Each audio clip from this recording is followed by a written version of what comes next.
Halo Sobat BMKG, kembali lagi dalam tayangan update informasi cuaca untuk berbagai wilayah di Indonesia yang berlaku Minggu 30 November 2025. Bersama saya Ina, berikut informasi selengkapnya. Sobat BMKG, saat ini terpantau siklon tropis Koto di Laut Cina Selatan Timur Vietnam berkecepatan maksimum 50 knot dengan tekanan 975 hektopascal dan bergerak ke barat daya sampai barat. Sistem ini membentuk konvergensi angin dari Laut Sulu hingga Laut Cina Selatan dan pesisir timur Vietnam. Persisten 24 jam ke depan serta menginduksi low level jet lebih dari 25 knot di Laut Cina Selatan Timur Laut Vietnam dan perairan barat Filipina. Sementara itu juga terdapat depresi eksiklon tropis Senyar di daratan Laut Cina Selatan sebelah selatan Vietnam berkecepatan maksimum 35 knot tekanan minimum 1002 hektopascal bergerak ke timur laut dan berpotensi menurun dalam 48 jam.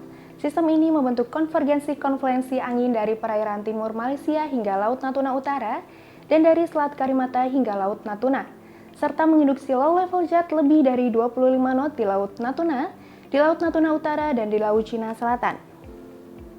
Sirkulasi siklonik di Samudra Pasifik Utara Papua Barat yang membentuk daerah konvergensi dari Samudra Pasifik Utara Pulau Halmahera hingga utara Papua dan di Samudra Pasifik Timur Filipina, yaitu di Selat Karimata hingga Laut Natuna, di Laut Jawa bagian timur hingga Selat Makassar bagian selatan, dari Laut Sulawesi hingga Laut Maluku, dan dari Papua Pegunungan hingga Papua Selatan, di Sumatera Barat, di Riau, di Kepulauan Riau, di Laut Natuna Utara, di Laut Cina Selatan, di Laut Sulawesi, Sulawesi bagian utara, di Laut Seram, di Maluku Utara, di Papua Barat, di Papua Barat Daya, dan di pesisir utara Papua yang meningkatkan potensi pertumbuhan awan hujan di sepanjang wilayah tersebut.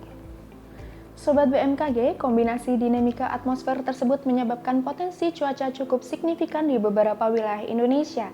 Perlu ditingkatkan kesiapsiagaan potensi hujan lebat hingga sangat lebat di wilayah Nusa Tenggara Barat, Nusa Tenggara Timur, Kalimantan Barat, Kalimantan Utara, dan Sulawesi Barat. Sedangkan untuk potensi hujan sedang hingga lebat berada di beberapa wilayah yang berwarna kuning. Sobat BMKG, untuk perakiraan cuaca di kota-kota besar lainnya, berikut informasi selengkapnya. Untuk bagian barat Indonesia, diwaspadai terdapat potensi hujan petir di Banjarmasin, hujan sedang di Tanjung Selor, terdapat pula potensi hujan ringan di sebagian besar kota di Pulau Sumatera, sebagian besar kota di Pulau Jawa, di Pontianak, Palangkaraya, dan Samarinda, potensi berawan tebal di Medan, Pekanbaru, Bandar Lampung, dan Yogyakarta, udara kabur di Surabaya, dan cerah berawan di Banda Aceh. Untuk bagian timur Indonesia, diwaspadai terdapat potensi hujan petir di Kupang, hujan sedang di Nabire, Jayawijaya, dan Merauke, terdapat pula potensi hujan ringan di Nusa Tenggara Barat, sebagian besar kota di Pulau Sulawesi, Maluku, serta Papua, udara kabur di Palu, dan potensi berawan tebal di Bali. Sobat BMKG, demikian informasi yang dapat kami sampaikan.